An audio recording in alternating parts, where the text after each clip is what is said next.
Hello, McKinley. Hello, Clara. Bryson, this is Jamie reading for you Salt in His Shoes, Michael Jordan in Pursuit of a Dream. It's written by Deloris Jordan with Rosalind M. Jordan.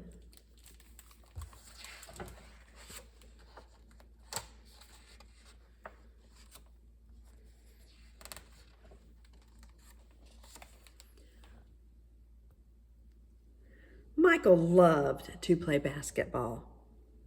Every Saturday he followed his older brothers Larry and Ronnie to the park, hoping that they would let him play. And if one of the guys who usually played with him didn't show, they always did. But there was one problem. His name was Mark, and he was the tallest boy on the court. "What's the matter, Mikey? Too short?"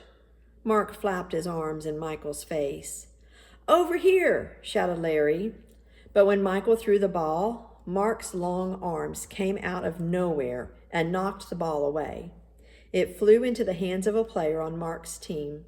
He made the basket, and the game was over, just like that. "I'm really sorry, guys. If I were taller, that wouldn't have happened." All the way home, Michael apologized, even though no one was mad at him.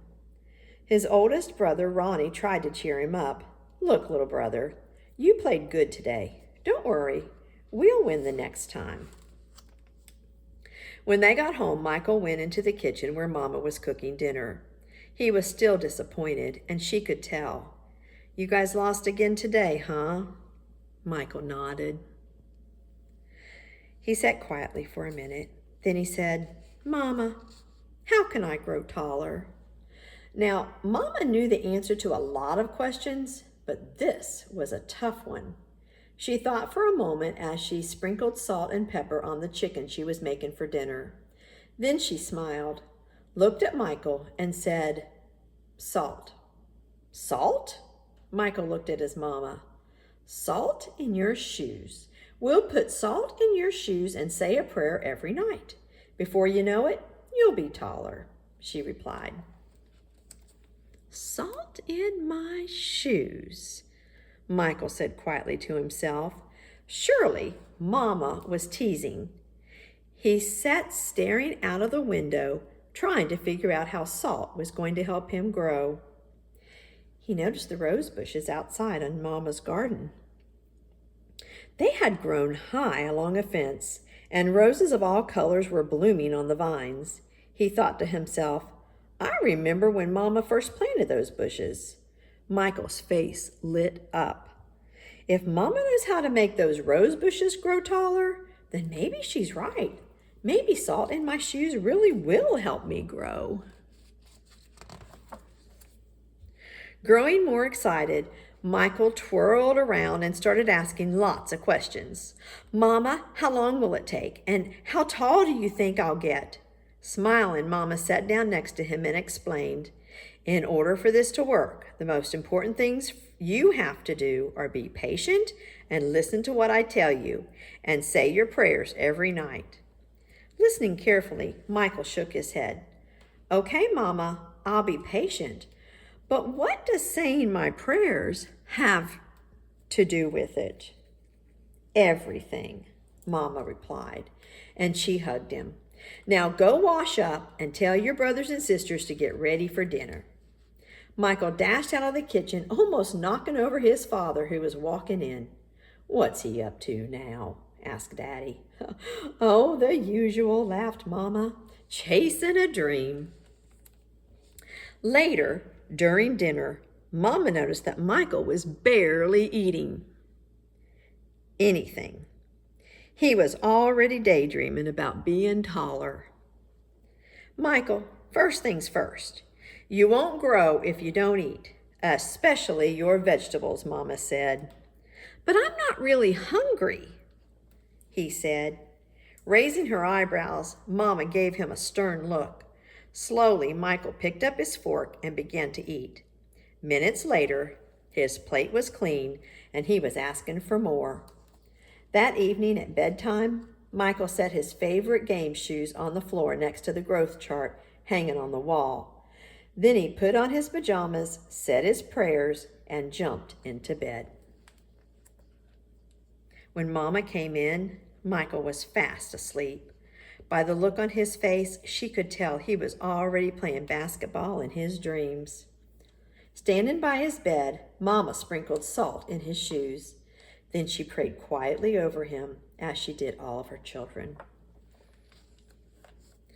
Dear God, please help Michael to be the best he can be and to give his best in all that he does. And Lord, could you please make him just a little bit taller tomorrow than he is today? Thank you. Amen. After that night, Michael wore his favorite game shoes everywhere he went, even to church. And he stopped going to the park with his brothers on Saturdays. Instead, he stayed home and practiced. He wanted to grow a few more inches before he went back to the park. After 2 months of practicing and waiting patiently and praying, Michael stood next to the growth chart on his wall. Nothing. He hadn't grown an inch. He was disappointed, but he did not stop believing. I've just got to give it more time, like Mama said, Michael thought to himself, and that's what he did. 2 more months of practicing went by, and still nothing. Now Michael was becoming a little sad. Not only had he not grown 1 inch, but he also missed playing basketball with Larry and Ronnie.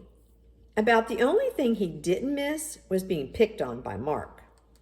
When the next Saturday came, his brothers tried to get Michael to go with them to the park, but he wouldn't budge.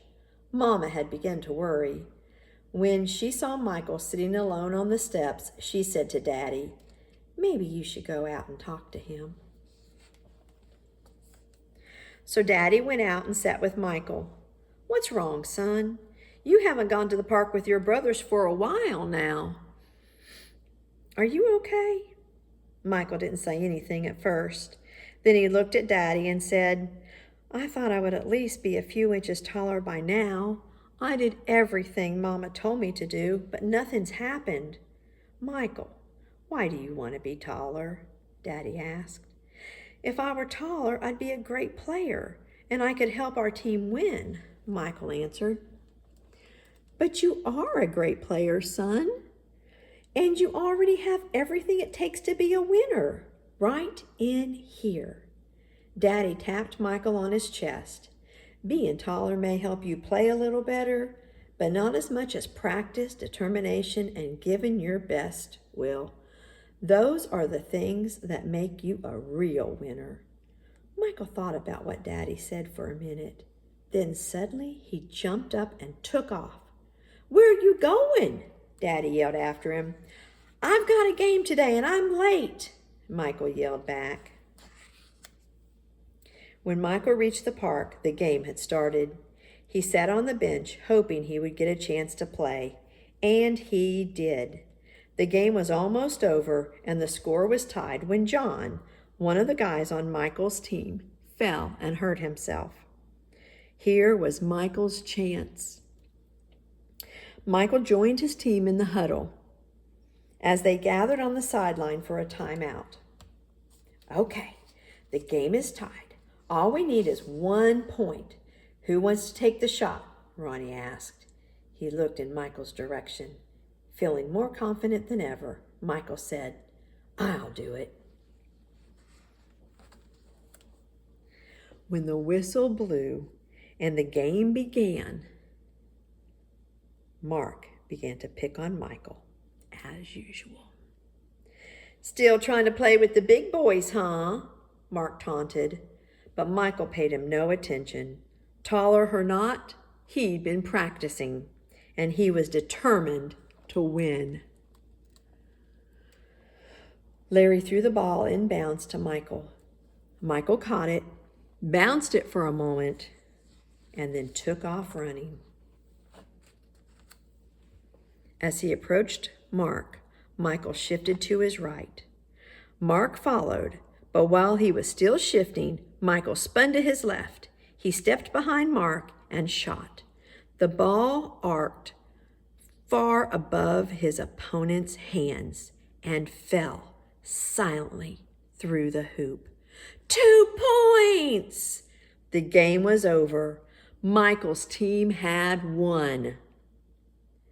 It was just as Michael had dreamed. When he realized what he had done, Michael took off running and didn't stop until he had reached home. Bursting through the door, he shouted, "I did it, Daddy! I did it! I shot right over the tall guy's head and we won the game!" Running in behind him, Ronnie and Larry joined the celebration.